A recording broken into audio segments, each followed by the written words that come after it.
नमस्कार. आज आपण आलो आहे मुंबई उपनगर जिल्ह्यातील 4 गड पाहण्यासाठी. वर्सोवा किल्ला म्हणजे मडचा किल्ला, तसेच आंबोवा किल्ला, मडकोट आणि दानापानी बीचवर असणारा एरंगळचा किल्ला. पश्चिम रेल्वेवर असलेल्या मड मार्वे समुद्रकिनारा मुंबईकरांना चांगलाच परिचयाचा आहे. मडगाव मालाड रेल्वे स्थानकाच्या पश्चिमेला साधारण 14 किलोमीटर अंतरावर आहे. समुद्रकिनारी वसलेलं आहे. आत जाण्यास परवानगी नाही, परंतु आपण चारी बाजूनी बाहेरून पाहू शकतो. किल्लेश्वर महादेव मंदिर मड म्हणजेच वर्सोवा, आणि हा आपला मडचा किल्ला. चारही बाजूनी आपण गडपेरी पूर्ण करू शकतो. मुंबईच्या सर्व किल्ल्यांमधील हा सर्वात सुंदर किल्ला आहे. किल्ल्याची संपूर्ण तटबंदी व बुरुज शाबूत आहेत.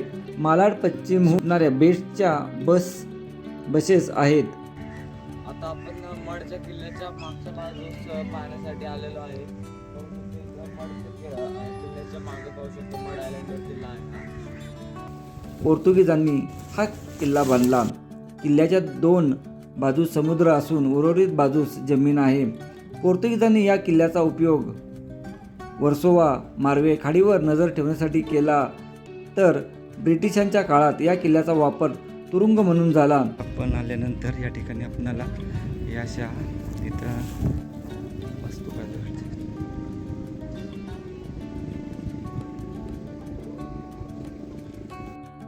महादेव मंदिराच्या मागच्या बाजूने एक पायवाट किल्ल्याच्या तटबंदीजवळ जाते.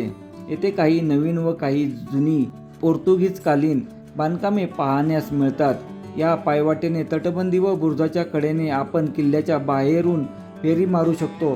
किल्ला सशस्त्र दलाच्या ताब्यात आहे, त्यामुळे परवानगीशिवाय आतून पाहता येत नाही. किल्ल्याचे बुरुज गोलाकार व उंच असून भव्य इमारती आहेत. तटबंदी ही मजबूत असून तिची उंची 20 ते 25 फूट उंच आहे. तटबंदीवर ठराविक अंतरावर ठिकठिकाणी तोफांसाठी कोनाडे केलेले आहेत, पण आता आत जात असल्यामुळे तोफा आहेत की नाही हे समजण्यास मार्ग नाही. किल्ल्याच्या तट व बुरुजांमध्ये वेगवेगळ्या पातळ्यांवर जंग्याची रचना करण्यात आली आहे. किल्ल्याला एकूण 2 दरवाजे असून समुद्राकडील बाजूस असणारा दरवाजा सध्या दगडांनी बंद केलेला आहे. या दरवाजावर एक नागशिल्प कोरलेले आहे. आता आपण मडचा किल्ला पाहिला आहे व समुद्राच्या बाजूने पुन्हा आपल्या गाडीपाशी जात आहे. छोटेखानी किल्ला आहे, सुंदर किल्ला आहे. निश्चितच या किल्ल्याला भेट द्यावी ही एक विनंती आहे. किल्ल्याच्या तटबंदी लगत खालच्या बाजूने गोलाकार वळसा पूर्ण करून थोडासा उंचवटा चढून आपण वर्सोवा किल्ल्याच्या दुसऱ्या प्रवेशद्वारासमोर येतो. जमिनीकडून हे प्रवेशद्वार बंद करून उजव्या बाजूस बुरुजातून किल्ल्यात जाण्यासाठी पायऱ्या बनवलेल्या आहेत, पण येथे लोखंडी दरवाजा लावून दरवाजाला टाळे टोकले आहे. किल्ल्यासमोरच प्रशस्त पटांगण आहे. किल्ला पाहण्यास अर्धा तास पुरेसा होतो. याशिवाय मड गावात एका टेकडीवर हरबादेवीचे मंदिर आहे.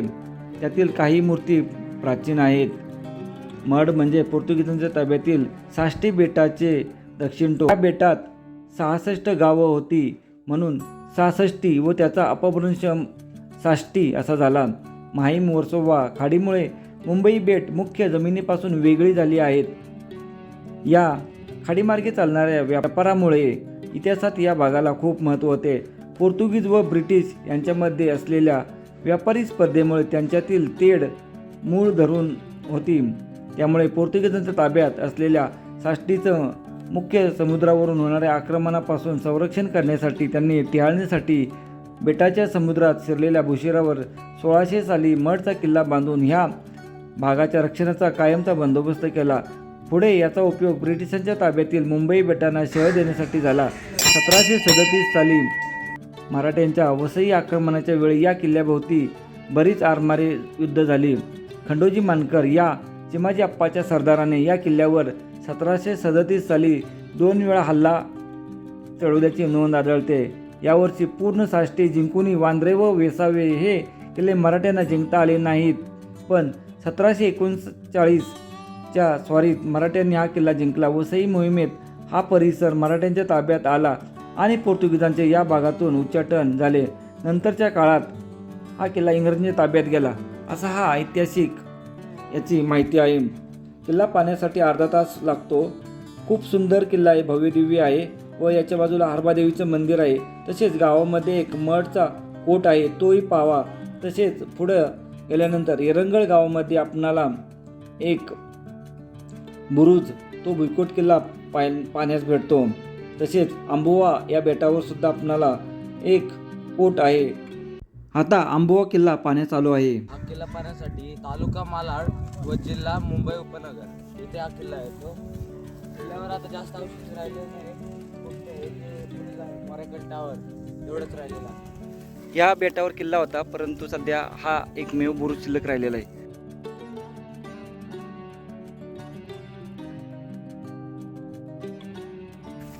जलदुर्ग किल्ला आहे. एक आपण मठचा एक किल्ला पाहिला जलदुर्ग, आणि हा या ठिकाणी पाहू शकतो. या किल्ल्याचे या बाजूला असे भव्य असे पाहायला भेटत आहे.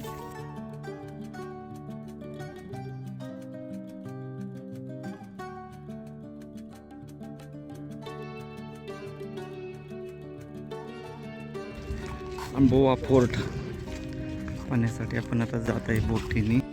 आपली गाडी त्या ठिकाणी लावली आहे. वासं येऊन आता आहोटी आहे, त्याच्यामुळे असंच आपण चालत आलो आहे.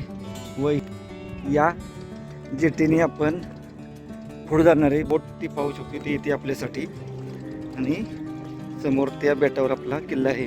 पाठीमागच्या बाजूला तो किल्ला पाहायला भेटत आहे. पूर्वी किल्ल्याचे अवशेष होते, परंतु आता एकमेव तो बुरुज राहिलेला आहे. तो आता आपण पाहण्यासाठी जात आहे.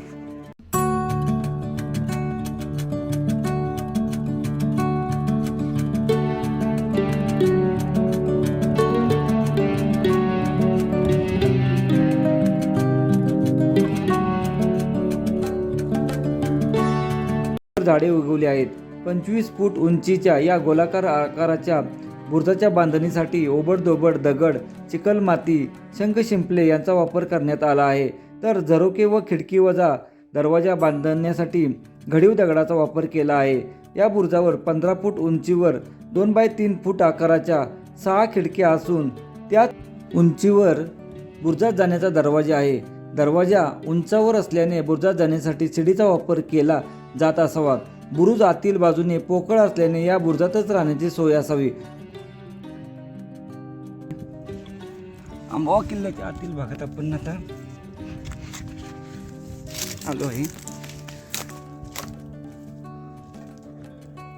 पाहू शकतो कावळे भरपूर आहे तिथं. आज जर पाहिलं 1 2 3 4 5 6 आणि ही एक 7 खिडक्या आहेत.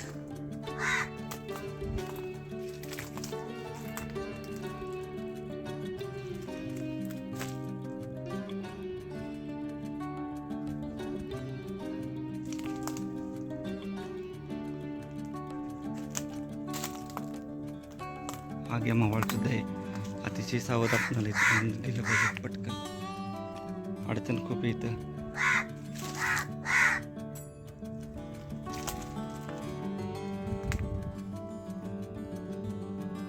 आंबोवाच्या आतमध्ये हा इथून आतमध्ये जायची वाट होती. आतमध्ये जाऊन आमचे सगळे राहुल डिवटे साहेबांनी आतमध्ये सगळं फिरून आलेले आहेत.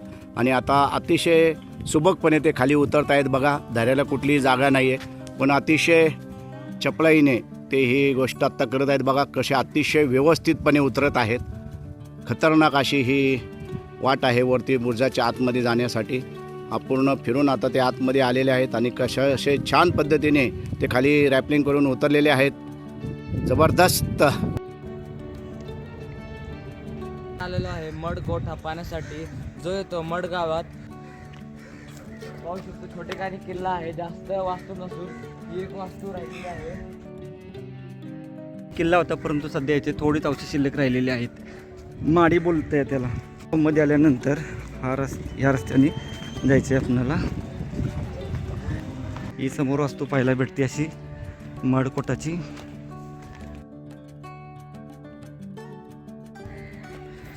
ही वास्तू राहिली एवढी शिल्लक, बाकी सर्व वास्तू आता नामशेष झालेले आहेत. चला तर आत पाहून येऊ आपण आता मडकोट.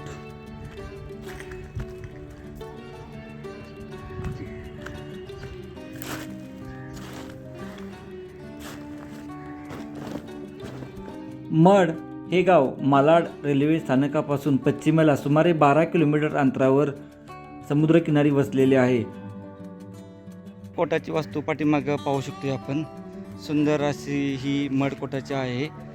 वर्सोवामध्ये आपण मडचा किल्ला पाहण्यासाठी आल्यानंतर ही मडचा कोट निश्चितच करावा. मालाडहून मडला जाताना गावात शिरल्यावर उजव्या बाजूला व अंधेरीहून बोटीने आल्यास डाव्या बाजूला कोळीवाड्यात समुद्र किनाऱ्याकडे असलेल्या खडकाळ टेकडावर मड कोटाची इमारत नजरेस पडते. खडकाळ टेकडीवर असणारा हा कोट नामशेष होण्याच्या मार्गावर आहे. स्थानिक लोक याला माडी म्हणून ओळखतात. मड परिसरात जलमार्गाने आलेल्या मालाची साठवण करण्यासाठी या वास्तूंची निर्मिती करण्यात आलेली असावी. कोटाची सध्याची उंची 20 फूट असून त्याची मूळ उंची 30 फुटापर्यंत असावी असे कोटाच्या भिंतीवरून लाकडी वाशाकरिता असलेल्या खोबण्यावरून लक्षात येते. सद्यस्थितीत 80 बाय 140 आकारातील 20 फूट उंच दिसणाऱ्या या कोटाच्या बांधणीसाठी ओबडधोबड दगड, चिकलमाती, शंख शिंपले यांचा वापर करण्यात आला आहे. तर कोपऱ्यातील बांधकामात घडीव दगडांचा वापर केलेला दिसून येतो. या किल्ल्याच्या बांधकामात विशेष बाब म्हणजे खोबणीयुक्त विभाग वा दालन यांच्या अंतर्गत भागात भिंतीला समांतर अशी बैठकीची व्यवस्था आहे व इतर भागात मालाची साठवण करण्याकरता मोकळी जागा आहे. कोटाच्या आतील भागात राहण्याची व पाण्याची सोय कोणतीही आढळून येत नाही. कोट पाहण्यासाठी 10 मिनिटे पुरेशी होऊन जातात.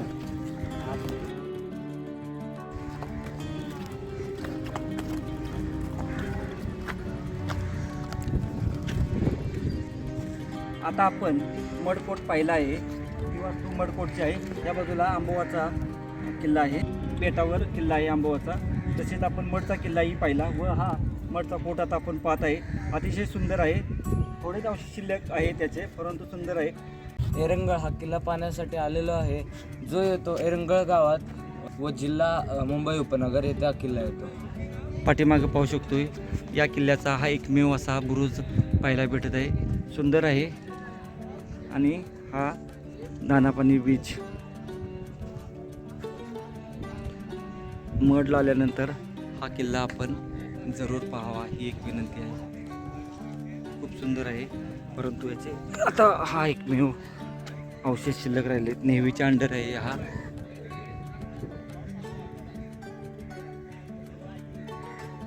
पश्चिम रेल्वेवर असलेल्या एरंगळ समुद्रकिनारा मुंबईकरांना चांगलाच परिचित आहे.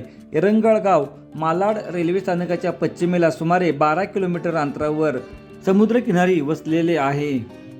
पाणी बीचवर आपण आता आलो आहे आणि समोर पाहत आहे आपला एरंगळचा तो किल्ला आहे.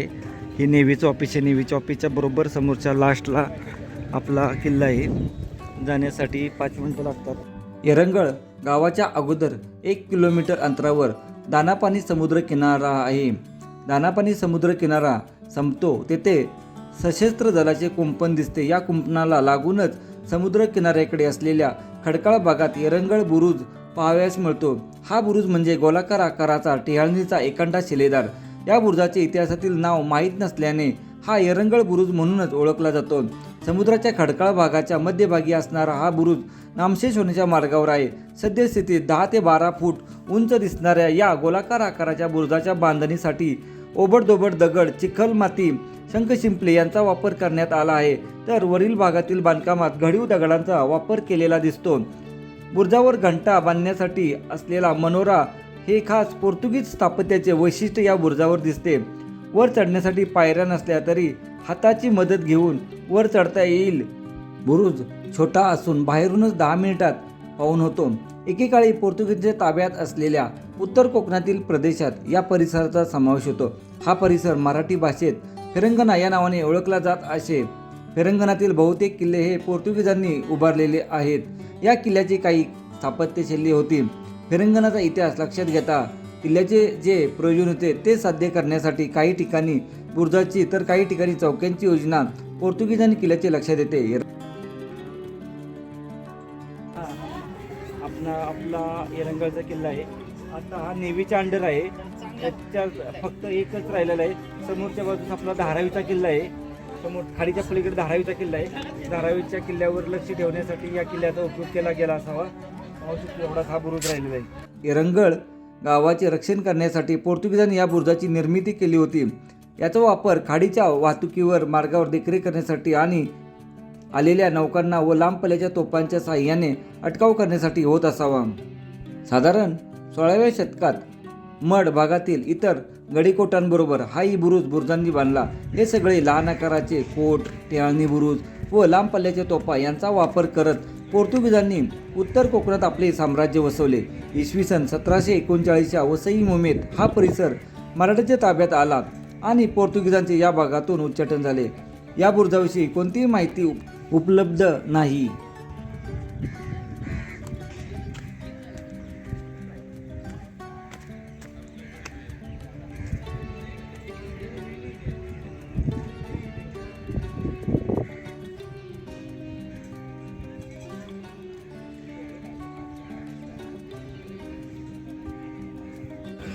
दानापानी बीचवर आल्यानंतर त्या लास्टला कोपऱ्यामध्ये आपला किल्ला आहे, समुद्रीदुर्ग आहे.